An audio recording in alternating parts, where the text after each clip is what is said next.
हम लोग बंदरों से इवॉल्व हुए हैं, हम लोग कुत्तों से इवॉल्व नहीं हुए हैं, हम लोग बंदरों से इवॉल्व हुए हैं। और बंदरों का मेन काम फल खाना था। एक समय वो पेड़ से उतरकर नीचे चलने लगे, चार पैरों से चलते थे, फिर धीरे धीरे वो खड़े हो गए दो पैरों पे। हम अपना मानव का जो प्राकृतिक इतिहास है उसको देखें तो हमारा जो पूरा शरीर है, हमारा जो प्रमुख भोजन है वो फल, सब्जियां और कंदमूल यही सब रहा है। तो अगर कोई ये कहता है कि है ना हम घास फूस खाते हैं, तो असल में वही हमारा भोजन है। अब दूसरा, उनका भोजन कैसे पैदा हो रहा है? उनके पास कोई लंबे नाखून तो है नहीं, कोई लंबे दांत तो है नहीं कि वो दौड़ाते हैं जानवर को जंगल में शेर की तरह और हंट करते हैं। वो क्या करते हैं जबरदस्ती। मैं थोड़ा सा टाइम अगर हाँ, तो मैं नहीं, ले लूं बिल्कुल बिल्कुल थोड़ा। बिल्कुल बिल्कुल चाहिए। हाँ, तो मैं कुछ प्रजातियों का एग्जांपल देता हूँ। जैसे मुर्गी लोग खाते हैं, बकरी खाते हैं, गाय का दूध और भैंस का दूध पीते हैं। अगर मुर्गी की हम बात करें तो लगभग 10,000 साल पहले हम इंसानों ने पशुपालन शुरू किया। उससे पहले सारे जानवर जंगल में स्वतंत्र रहते थे। तो एक जानवर अभी भी है, मुर्गी का जो पूर्वज है, जो आजकल के ये ब्रॉयलर ट्रायलर जो हम रखते हैं फार्म के अंदर, इनका जो पूर्वज है लाल जंगली मुर्गा, रेड जंगल फाउल, अभी भी जंगलों में है कुछ जगहों पर वो। और वो एंडेंजर्ड स्पीशीज है और वो वाइल्ड लाइफ है। तो वो साल में मुर्गियां 10-12 अंडे देती हैं, 10 से 12 अंडे। हमने क्या किया, उनके जीन में चेंज करके जो आर्टिफिशियल प्रजातियां बनाई, हम उनसे 300 अंडे से ज्यादा पैदा करा रहे हैं साल में। दूसरा, वो जो रेड जंगल फाउल है, अंडे से निकलकर वयस्क होने में करीब उनको 2 साल का समय लग रहा है, 24 महीने का। हमने उनके जेनेटिक मैनिपुलेशन करके बॉडी को ऐसा बना दिया, हम 35 से 41 दिन में उन्हें उतना बड़ा कर रहे हैं जितना वो 24 महीने में होता है। इसके लिए पहले तो जेनेटिक मैनिपुलेशन किया। दूसरा, फिर उनको ऐसे हम ग्रोथ हार्मोन्स देते हैं, और इतनी तेजी से जब बॉडी में ग्रोथ होती है, इतना ज्यादा जब अंडे का उत्पादन होता है, शरीर इतना कमजोर हो जाता है, उनका इम्यून सिस्टम उनका इतना कमजोर हो जाता है कि अगर उनको रेगुलर एंटीबायोटिक ना दी जाए तो वो मर जाए, वो 2-4 दिन भी सर्वाइव ना कर पाए। इसके लिए हर दिन या हर दूसरे दिन उनकी फीड के साथ पोल्ट्री में, अंडे की हैचरीज में उनको एंटीबायोटिक खिलाया जाता है। तो भारी मात्रा में एंटीबायोटिक उनको दिया जा रहा है, भारी मात्रा में उनको ग्रोथ हार्मोन्स दिए जा रहे हैं। और जब हम उनका मांस, उनका अंडा खाते हैं तो वो हमारी बॉडी में आ रहा है। ऐसे ही गाय भैंसे क्या है? माँ है। 6,000 से ज्यादा प्रजातियां स्तनधारी प्राणियों की धरती पर। तो उसमें गाय भैंस भी हैं, उसमें हम इंसान भी हैं, उसमें तमाम प्रजातियां हैं। और सभी माएँ जब बच्चा पैदा करती हैं तो अपने बच्चे के लिए अपनी बॉडी में दूध बनाती हैं। उतना ही दूध बनाती हैं जितना बच्चे के लिए आवश्यक है, और तभी तक बनाती हैं जब तक बच्चे को दूध की आवश्यकता होती है, जब तक बच्चा नवजात है। बच्चे के दांत प्रॉपर निकल आते हैं, वो खाने को चबाने लायक, डाइजेस्ट करने लायक हो जाता है, माँ के बॉडी में ऑटोमेटिकली दूध बनना बंद हो जाता है। तो इस तरीके से गाय भैंसे दूध बनाती हैं। लेकिन हमने क्या किया, पिछले कई सदियों से आपस में इधर उधर की गाय भैंसों को पकड़ पकड़ कर आपस में क्रॉस करा रहे हैं। जो उनका नेचुरल सिलेक्शन का प्रोसेस था, प्राकृतिक चयन की क्रिया थी, उसमें हस्तक्षेप किया हमने। उनका कृत्रिम चयन हम कराया हमने, ताकि दूध का उत्पादन थोड़ा सा बढ़ाएं। फिर उनका जो प्राकृतिक आहार है, अलग अलग तरह की वनस्पतियां हैं औषधीय गुणों वाली, आज हम क्या खिला रहे हैं उनको? चारा, दाना, पशु आहार, सप्लीमेंट। और शहरों में पॉलीथीन खा रही हैं, कचरे में खाना खा रही हैं।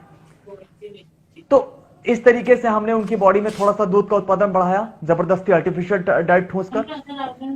फिर जेनेटिक मैनिपुलेशन। आज की मैक्सिमम प्रजातियां गायों की, भैंसों की जो हमारे बीच में है, वो या तो जेनेटिकली मॉडिफाइड है या तो ऐसे जेनेटिकली मॉडिफाइड प्रजातियों के साथ क्रॉस है। इवन जिनको बहुत सारे लोग बताते हैं कि भाई हम तो देशी गाय पाले हुए हैं, हमारे पास साहीवाल है, गिर है, ककराज है। मैक्सिमम साहीवाल, गिर, ककराज जो है वो भी हाइब्रिड के साथ क्रॉस है। आप उनका साइंटिफिक नेम देखिएगा, उनके साइंटिफिक नेम के आगे HF लिखा होगा। जो ये लोग गाय भैंसे रखते हैं, साहीवाल, गिर, ककराज, उनके साइंटिफिक नेम के आगे HF लिखा है, क्योंकि वो क्रॉस है, वो हाइब्रिड के साथ या फ्रीजियन के साथ।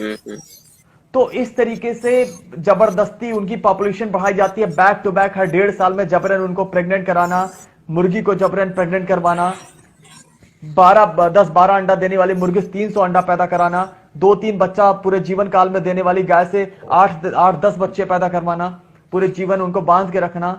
और ऐसी गंदी संदी चीज उन गायों में भी जब ज्यादा दूध का उत्पादन कराना होता है, तो वो कोई मशीन नहीं है कि हमने उसके बॉडी में डिजाइन में चेंज किया, इनपुट बढ़ा दिया और रॉ मटेरियल में आउटपुट हमको दूध ज्यादा मिल रहा है।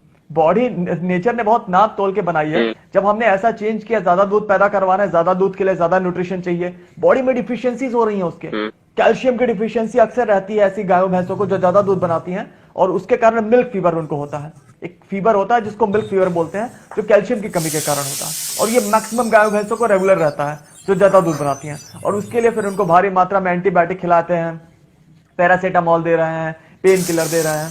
इसके बाद ऑक्सीटोसिन नाम का एक हार्मोन है, आज डेयरी में धड़ल्ले से इसका यूज हो रहा है। हालांकि गवर्नमेंट ऑफ इंडिया ने इसको बैन किया वेटनरी में, पर बड़े पैमाने पर 8 रुपए 10 रुपए का गांव गांव में यह हार्मोन बिक रहा है। बड़े डेयरी वाले तो मैक्सिमम यूज कर रहे हैं, और छोटे आजकल पशुपालक भी बहुत ज्यादा यूज करने लगे हैं। वो क्या करते हैं, इसको इंजेक्ट करते हैं। जब इंजेक्ट करते हैं तो बड़ी तेजी से उसका दूध उसकी छाती में आ जाता है और उसको निकाल लेते हैं। तो इस तरीके से ये लोग खा क्या रहे हैं, जो लोग मांस खा रहे हैं, दूध खा रहे हैं, एक तो जेनेटिकली मॉडिफाइड जानवर है, उसके बाद उसको खूब सारा हार्मोन, खूब सारा एंटीबायोटिक खिला रहे हैं। इतनी तेजी से बॉडी में जब ग्रोथ हो रही है, या इतनी तेजी से दूध का उत्पादन हो रहा है, उस दूध में, उस मांस में, अंडे में बैक्टीरिया, कई तरह के मवाद की कोशिकाएं इतनी ज्यादा हो जाती हैं। तो ये तो दुनिया की सबसे गंदी चीज है जो खा रहे हैं वो लोग। और हम जब सब्जियां खाते हैं, फल खाते हैं, विटामिन में वो रिच हैं, वो मिनरल्स में रिच हैं, वो हमारी बॉडी में आकर हमारे इम्यून सिस्टम को बूस्ट करते हैं। अभी कोविड में देखा सबने कि सबने चिकन खाना बंद किया, दूध वाली चाय भी सबने छोड़ दी, सब काढ़ा पीने लगे। सबने बहुत सारी सब्जियां खाना शुरू किया, नींबू खाना शुरू कर दिया, ताकि अपना इम्यून सिस्टम बढ़ाएं, ताकि कहीं अगर कोरोना का इन्फेक्शन हो गया तो सरवाइव तो कर पाए। तो लोग अज्ञानता में ऐसे मजाक उड़ाते हैं। और वो जानवर भी जो खा रहे हैं, वो जानवर भी सारा न्यूट्रिएंट कहां से पा रहा है, घास से ही तो पा रहा है। बनना चाहते हैं लोग सांड की तरह बलवान, और खाते हैं कुत्तों वाली डाइट। आज जंगल में देखिए, हाथी है, गैंडा है, सांड है, इतने ताकतवर वो है, इतने ताकतवर वो हैं। कहां से उनको ताकत मिलती है, कौन से जानवर का दूध छीन के पी रहे हैं, या किसको मार के खा रहे हैं।